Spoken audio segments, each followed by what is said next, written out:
السلام عليكم ورحمة الله وبركاته. ازيكم يا جماعة؟ عاملين ايه؟ اخباركم ايه؟ يا رب تكونوا بخير. النهاردة بقى هكمل لكم سلسلة الشنط اللي هي المصري، الكواليتي التحفة جدا، وهوريكم بقى بتصويري انا. تمام، الشنط الجاس اللي هي وريتها لكم قبل كده على الحقيقة تحفة. بصوا، هي مختومة من كل حتة، الكواليتي بتاعتها مستوردة زي ما احنا متفقين. احنا كده كده انا شغالة في الخامات المستوردة بس، مش بشتغل في الخامات التانية. ماشي. بالظبط زي الجس، حتى نفس الكواليتي، محبحبة كده وبتاع، زي بالظبط الجس بالظبط. ماشي. الشنطة دي مكونة من 3 قطع، ألواناتها كلها حلوة قوي. ماشي. دي شنطة بقى تتلبس بقى ايه، انا جاتلي فكرة حلوة. الشنطة دي بتتلبس، هي اللي معاها الدراع بتاعها ان هو يتكتف. في فكرة خطيرة ان ممكن تشيل الدراع، ولو عندك اي دراع شنطة ممكن تبدليها لو انت عايز تلبسيها كروس. تمام، بس حلوة قوي قوي قوي. انا في الشنطة الاولانية دي نسيت اصور المحفظة الصغيرة. هوريكم بقى في الشنطة اللي بعديها، هشرح لكم بالتفصيل. ده اللون الاسود، والاولاني كان اللون زي الاوف وايت. بصوا بقى، شايفينها من قريب يا جماعة؟ حلوة جدا جدا. بصوا الكواليتي بتاعتها، البورتفيه الصغير ده حلو قوي صراحة. بصوا السوست بتاعتها عاملة ازاي، ما شاء الله، مش اللي هي بتتقطع بسرعة. تمام. البطانة بتاعتها تحفة، مش البطانة برضو اللي هي المشمع اللي تتقطع بسرعة. يعني شنطة تستحمل من جوه من بره.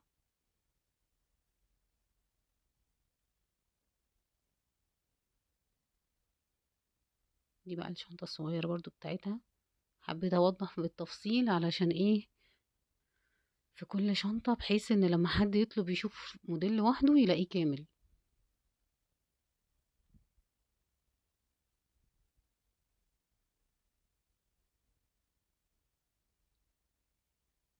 شاء الله كده ايه، لما الدوشة اللي عندي دايما دي تخلص، اللي ما بتخلصي هبقى اطلع بنفسي واقعد اتكلم معاكم زي زمان كده ان شاء الله.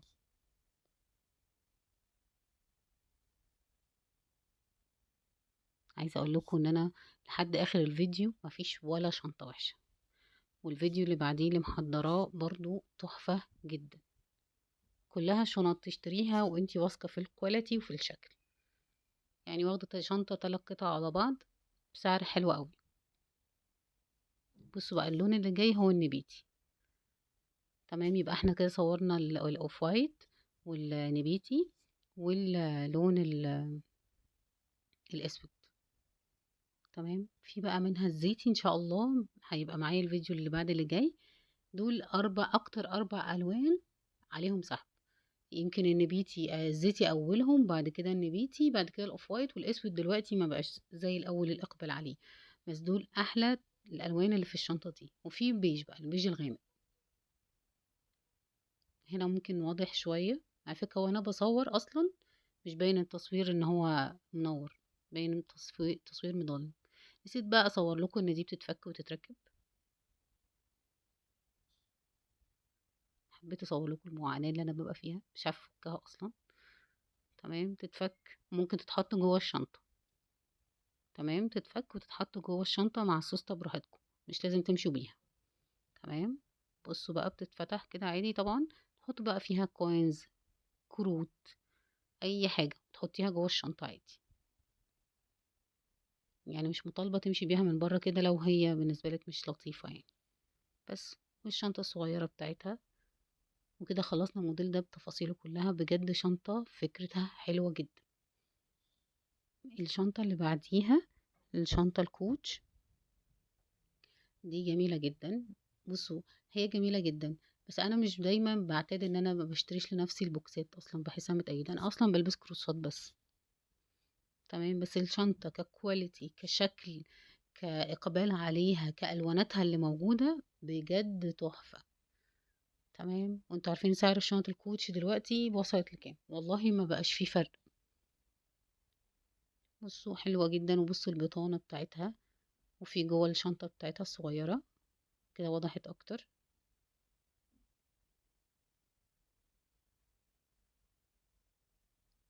افكار جميلة صراحة.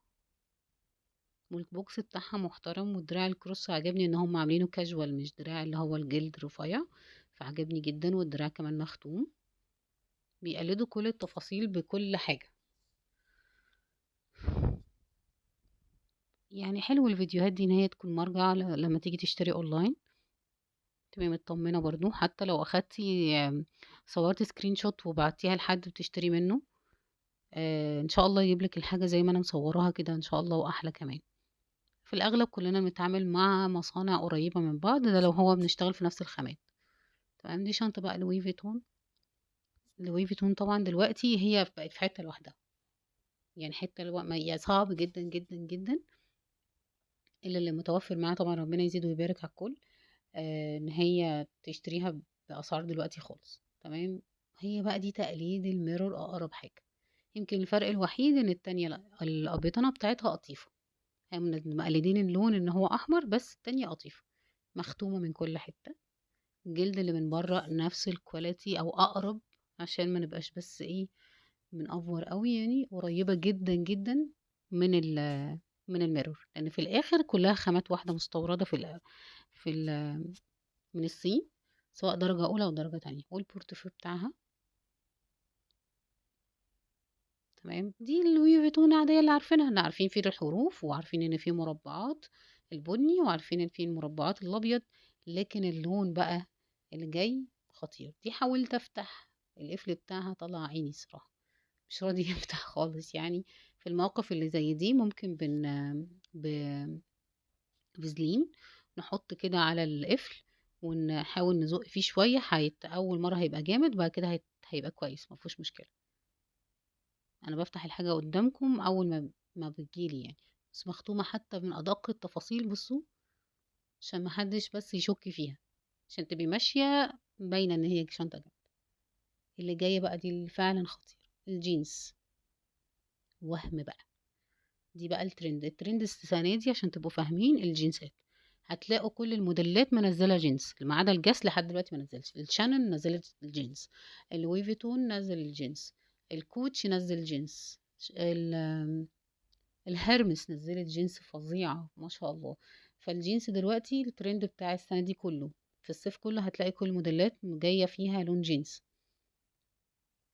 انا بقى دي فكيتها عادي الحمد لله، نفس التفاصيل هي. الشنطة دي جميلة جدا، وهتليق طبعا على كل لبس جدا، مش هنختلف عليها. ولوي فيتون اصلا بتليق على كل حاجة، حتى لو البني. فما بالك بقى الجينز على الجينزات. دي اخر شنطة كانت معايا، وببقى مبسوطة والله وانا بصور لكم الحاجة. وعقبال كل مرة، واشوفكم المرة الجاية مع فيديو جديد مع حمزة. لا استنوا كده،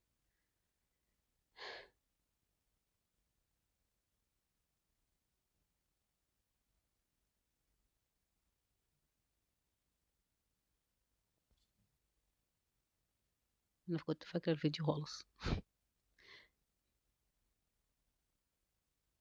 لا لسه كمان، في شنطة مفاجأة، انا افتكرت ما صورتهاش الفيديو ده. دي بقى ستيلا. شنطة الستيلا دي حلوة قوي، نازل منها 3 مقاسات. المقاس الميديم والكبير والوسط، بس كلهم صغيرين. تمام. حلوة قوي.